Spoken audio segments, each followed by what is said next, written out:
இனிமே கண்ணை மூடிட்டு கடலை எண்ணெய் வாங்கலாம். ஏன்னா மந்த்ரா கடலை எண்ணெய் இதயத்தின் தயாரிப்பு. வறுக்க பொரிக்க ஏன் எல்லா சமையலுக்கும் மந்த்ரா தான். மந்த்ரா கடலை எண்ணெய், அபார ருசி, ஆரோக்கியமான உடல் நலம். மேற்கு வங்கத்தில் ஆட்சி செய்யும் திரிணாமுல் காங்கிரஸ் தமிழக தேர்தலில் பரபரப்பை ஏற்படுத்தும் என்று யாரும் எதிர்பார்க்கவில்லை. முதலில் அந்த கட்சி தலைவரும் அம்மாநில முதல்வருமான மம்தா பானர்ஜி திமுக, காங்கிரஸ், பாஜக ரகசிய கூட்டணி வைத்திருக்கின்றனர்.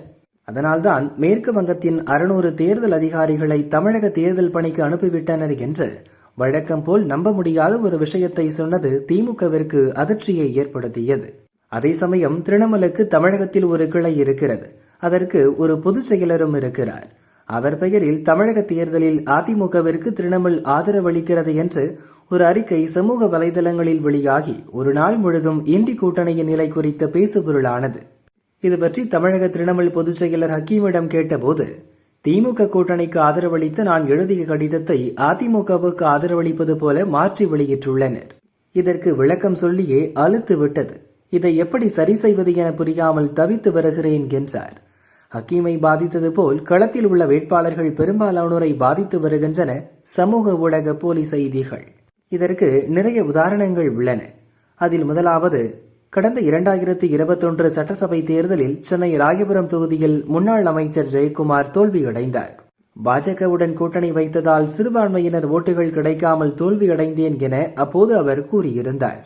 இந்த தேர்தலில் பாஜக கூட்டணியில் அதே ராயபுரம் தொகுதியில் அவர் போட்டியிடுகிறார்.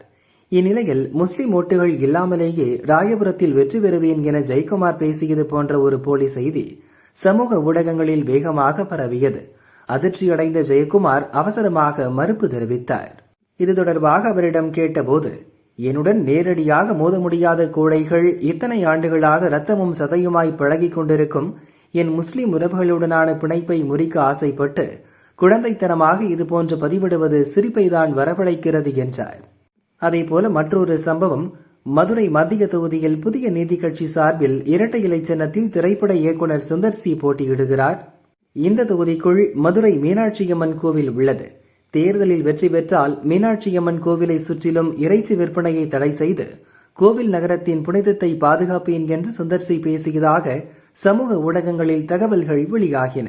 முஸ்லிம் ஓட்டுகள் அடிபடும் என்ற பயத்தில் தேர்தலில் நான் வெற்றி பெற்றால் அனைவருக்கும் அசைவ விருந்து வைப்பேன். நானே வாரத்தில் 6 நாள் அசைவம் சாப்பிடுகிறேன். நேரடியாக எதிர்கொள்ள தைரியமின்றி குறுக்கு வழியை நாடுவோரின் இதுபோன்ற கீழ்த்தரமான நடவடிக்கைகளுக்கு நம் ஒற்றுமை மற்றும் வெற்றியால் பதிலடி தருவோம் என்று பிரச்சாரம் செய்ய தொடங்கிவிட்டார். மூன்றாவது சம்பவம், திருப்பரங்குன்றம் தீபத்தூணில் தீபம் ஏற்றும் விஷயத்தில் திமுக சிக்கியுள்ள நிலையில் திருப்பரங்குன்றம் தொகுதியில் திமுக சார்பில் கிருத்திகா தங்கபாண்டி போட்டியிடுகிறார். நான் வென்றால் திருப்பரங்குன்றம் தர்கா மாண்பை பேணிக்காக்கும் வகையில் தீபம் ஏற்றுவதை தடை செய்ய சட்ட மசோதா கொண்டுவரப்படும் என அவர் பேசியதாக சமூக ஊடகங்களில் செய்தி பரவியது. இந்துக்களுக்கு எதிரான கட்சி என்று திமுக மீது விமர்சனம் உள்ள நிலையில் இந்த செய்தியால் அதிர்ச்சியடைந்த கிருத்திகா தான் அவ்வாறு பேசவில்லை என்றும் மத மோதலை தூண்ட நடக்கும் சதி என்றும் விளக்கமளித்தார். நான்காவது சம்பவம் என்னவென்றால், இந்த சட்டசபை தேர்தலில் 27 தொகுதிகளில் பாஜக போட்டியிட்டாலும் அக்கட்சியின் முன்னாள் மாநில தலைவர் அண்ணாமலை போட்டியிடவில்லை. அதற்கான காரணங்களை விளக்கி பாஜக தேசிய தலைவர் நிதின் நபனுக்கு அவர் எழுதியதாக ஒரு கடிதம் வெளியானது. எளிதில் வெற்றி பெறக்கூடிய தொகுதிகளை வாங்காமல் திமுகவின் கோட்டையான தொகுதிகளை வாங்கியுள்ளனர் என்று அதில் கூறப்பட்டிருந்தது. இது பாஜகவினர் மத்தியில் பரபரப்பை ஏற்படுத்திய நிலையில் அது போலி கடிதம் என அண்ணாமலை மறுத்துள்ளார். ஆனாலும் இந்த கடிதம் அண்ணாமலைக்கு சாதகமாக இருப்பதால் எப்படி வெளியானது என்பது குறித்த ஆராய்ச்சி அரசியல் களத்தில் இன்னும் உள்ளது. சமூக ஊடகங்களில் இவ்வாறு செய்திகளை பரப்புவது ஒவ்வொரு கட்சியின் ஐடி விங் மற்றும் வார் ரூம் தான். பொய் செய்திகளை பரப்புவதற்கு 2 உத்திகள் வைத்திருக்கின்றனர். பெரிய விஷயங்களை பரப்புவதற்கு சாதாரண ஊடகங்களை நாடி நீங்கள் சிறிய அளவிலாவது வெளியிடுங்கள், நாங்கள் மற்றதை பார்த்துக் கொள்கிறோம் என்று சொல்கின்றனர். அவர்கள் மடங்கவில்லை என்றால் பெயர் பெற்ற யூடியூப் சேனல்களை அணுகி அதை வெளியிட சொல்கின்றனர். அதன்பின் அதை அந்த கட்சி தலைவர் எடுத்து பேசுகிறார். இதற்கு ஒரு உதாரணம் சமீபத்தில் வெளியான திமுக பொதுச் செயலர் ராஜா பேச்சு. மற்ற விஷயங்களை பரப்புவதற்கு சமூக ஊடகங்களில் நிறைய போலி கணக்குகள் வைத்திருக்கின்றனர். அதில் ஒன்றில் பதிவிட்டுவிட்டு அந்த பதிவிற்கான லிங்கை வாட்ஸ்அப் குழுக்கள் அல்லது சேனல்கள் வாயிலாக பரப்புகின்றனர். வாட்ஸ்அப் குழு அல்லது சேனல் நடத்துவோருக்கு குழுவின் தரத்தை பொறுத்தும் ஆட்கள் எண்ணிக்கையை பொறுத்தும் பணம் வழங்கப்படுகிறது.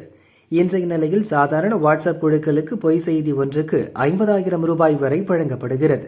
IAS, IPS அதிகாரிகள் உள்ள குழுக்கள், அரசு உயரதிகாரிகள் உள்ள குழுக்கள் மற்றும் எலைட் குழுக்களில் பொய் செய்தி வெளியிடுவதற்கு 1,00,000 ரூபாய் வழங்கப்படுகிறது. வழக்கமான தேர்தல் செலவுகளை கண்ணை கட்டி வரும் நிலையில் இதற்கும் செலவு செய்ய வேண்டுமா என வேட்பாளர்கள் வியப்பில் உள்ளனர்.